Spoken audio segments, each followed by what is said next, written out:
అందరికీ నమస్కారం. వాట్సాప్ దీని గురించి నేను మీకు ప్రత్యేకంగా చెప్పనవసరం లేదు.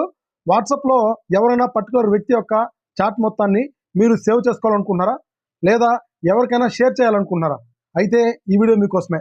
ఈ వీడియోలో ఒక పర్టిక్యులర్ వ్యక్తి యొక్క వాట్సాప్ చాట్ మొత్తాన్ని ఏ విధంగా ఎక్స్‌పోర్ట్ చేసుకోవాలి, ఏ విధంగా షేర్ చేయాలనేది క్లియర్‌గా ఎక్స్‌ప్లెయిన్ చేస్తాను. ఎక్కడ కూడా స్కిప్ చేయొద్దు. స్టెప్ బై స్టెప్ ఫాలో అవ్వండి. ముందుగా మీ ఫోన్‌లో ఉన్న వాట్సాప్‌ని అయితే ఓపెన్ చేయండి. పైన 3 డాట్స్ మీద ప్రెస్ చేయండి.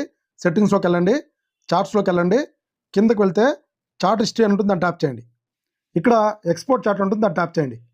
మీరు ఎవరిదైతే వాట్సాప్ చాట్ షేర్ చేయాలనుకున్నారో ఆ కాంటాక్ట్ని సెలెక్ట్ చేసుకోండి. ఇక్కడ వితౌట్ మీడియా అంటే ఫొటోస్ వీడియోస్ ఏమీ రావు, ఓన్లీ మీరు చేసిన చాటింగ్ మాత్రమే ఎక్స్పోర్ట్ అవుతుంది. ఇంక్లూడ్ మీడియా అంటే మీరు పంపిన ఫొటోస్ వీడియోస్తో కూడా మొత్తం అయితే ఎక్స్పోర్ట్ అవుతుంది. ఇంక్లూడ్ మీడియా మీద ట్యాప్ చేసి కొద్దిగా టైం పడుతుంది. సో ఈ విధంగా మీకు వాట్సాప్, జీమెయిల్, డ్రైవ్ ఆప్షన్ అని కనపడుతుంది. సింపుల్గా వాట్సాప్లో మీరు ఎవరికైతే పంపాలనుకున్నారో ఆ కాంటాక్ట్ని సెలెక్ట్ చేసి సెండ్ చేయండి. సో ఈ విధంగా పర్టికులర్ వ్యక్తి యొక్క వాట్సాప్ చాట్ మొత్తాన్ని షేర్ చేయడం జరుగుతుంది. సో ఫ్రెండ్స్, చూసారు కదా, ఇన్ఫర్మేషన్ని సేవ్ చేసుకోండి, షేర్ చేయండి. ఫ్యూచర్లో మీకు ఎప్పుడైనా ఉపయోగపడచ్చు. ఇలాంటి మరిన్ని వీడియోస్ కోసం మన ఛానల్ని తప్పకుండా సబ్స్క్రైబ్ చేయండి. Thank you.